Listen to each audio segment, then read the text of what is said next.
પાટીદાર સમાજ છે અને પાટીદાર સમાજ એટલે ખેડૂત.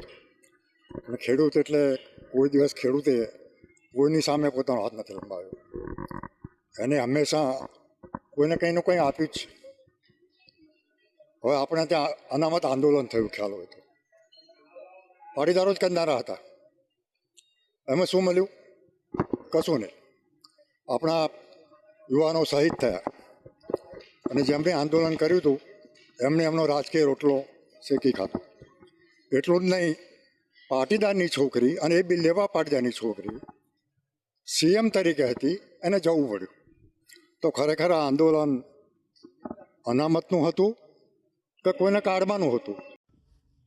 પાટીદાર અનામત આંદોલનથી શું ફાયદો થયો એ કદાચ કરશનભાઈને ન ખબર હોય, કેમ કે કરશનભાઈ કરોડપતિ છે અને પાટીદાર અનામત આંદોલન એ સમાજના નબળા વર્ગો માટે હતું. પાટીદાર અનામત આંદોલનના કારણે 10% EBCનો લાભ થયો, 1000 કરોડ સ્વાવલંબન યોજના મળી અને બિન અનામત આયોગ અને નિગમ મળ્યું. અને આ યોજનાઓના કારણે છેલ્લા 3-4 વર્ષમાં ગુજરાતના હજારો યુવાનોએ સરકારી નોકરીમાં અને શિક્ષણમાં લાભ લીધો છે. અને આ આંદોલન ખાલી પાટીદાર સમાજ માટે નહોતું. આ આંદોલન ભલે પાટીદાર સમાજોએ કર્યું, પરંતુ લાભ બ્રાહ્મણ સમાજને, રાજપૂત સમાજને, લોહાણા સમાજને, સ્વાની સમાજ, આવા 50 સમાજ છે જેને અનામતનો લાભ નહોતો મળતો. પણ આ આંદોલન થયું ને, એના કારણે વિવિધ યોજનાઓ બની, એટલે દરેક સમાજને એનો લાભ મળતો થયો.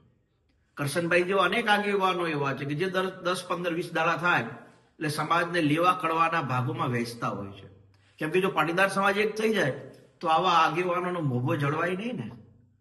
એટલા માટે થઈને વારંવાર નિવેદનબાજી કરીને સમાજના ભાગલા પાડવાનું કામ કરે છે, સમાજને લેવા કડવામાં વેચવાનું કામ કરે છે. અને હું અનેક યુવાનોને કહું છું કે જે યુવાનોએ આ યોજનાઓના કારણે સરકારી નોકરી મેળવી હોય, સરકારી શિક્ષણમાં એમને રાહત થઈ હોય, તો આવા યુવાનોએ આવા આગેવાનોની વિરુદ્ધમાં બોલવું જોઈએ. કેમ કે આગેવાનો સમાજના હિતેચ્છુ નહીં હોતા, માત્ર સમાજના ભાગ કેમ પડે એની ચિંતા કરતા.